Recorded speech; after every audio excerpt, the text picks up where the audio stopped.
দীর্ঘ অপেক্ষার অবসানের পর রাজশাহীর সারদা পুলিশ একাডেমিতে অনুষ্ঠিত হল ২৭তম বিসিএস পুলিশ ব্যাচের প্রথম পর্যায়ের সমাপনী কুচকাওয়াজ।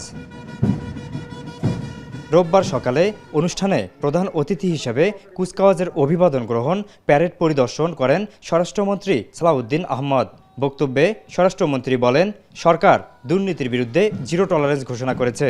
দুর্নীতি থেকে দূরে থাকতে পুলিশ বাহিনীকে আহ্বান জানান তিনি। পুলিশ বাহিনীকে দলীয় প্রভাবমুক্ত করে একটি আধুনিক সেবাধর্মী ও মানবিক সংস্থায় রূপান্তর করাই আমাদের মূল লক্ষ্য। বর্তমান সরকার দুর্নীতির বিরুদ্ধে জিরো টলারেন্স ঘোষণা করেছে। দুর্নীতির করাল গ্রাস যেন আপনাদেরকে স্পর্শ করতে না পারে, সেদিকে সদা সতর্ক থাকবেন। পুলিশদের উদ্দেশ্যে তিনি বলেন, দেড় যুগ আগে অবৈধ সরকারের নির্যাতনের শিকার হয়েছিল ২৭তম বিসিএস ব্যাচ।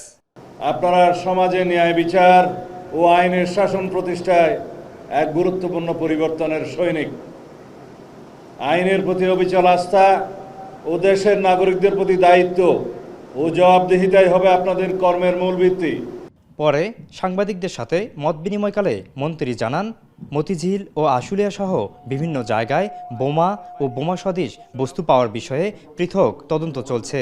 অন্যান্য সময়ের তুলনায় আনুপাতিক হারে এসব ঘটনা কমেছে বলেও জানান তিনি। প্রেসার কুকারে জিনিস পাওয়া গেছে আশুলিয়াতে, সেটার বিষয়ে আমরা তদন্ত করতেছি, এর পিছনে কে থাকতে পারে। মতিঝিলে যেটা হচ্ছে ওটাও আলাদা তদন্ত হচ্ছে। মেট্রো রেলের কিছু আওয়ামী ফ্যাসিবাদী গোষ্ঠী, যেটা নিষিদ্ধ ঘোষিত রাজনৈতিক গোষ্ঠী, তাদের বিভিন্ন কার্যক্রম আগস্ট মাসে পরিলক্ষিত হচ্ছে। তো সেই জন্য আমরা সবাইকে সতর্ক থাকতে বলেছি। অনুষ্ঠান শেষে প্রশিক্ষণে কৃতিত্বপূর্ণ সাফল্য অর্জনকারী কর্মকর্তাদের মধ্যে পুরস্কার বিতরণ করা হয়। ২৭তম বিসিএস পুলিশ ব্যাচে ৫৩ জন পুরুষ ও ৪ জন নারী ও ২৮তম বিসিএসের ১ জন পুরুষ সহ মোট ৫৮ জন শিক্ষানবিশ সহকারী পুলিশ সুপার এই কুচকাওয়াজে অংশ নেন। মারুফ হাসান, এখন, রাজশাহী।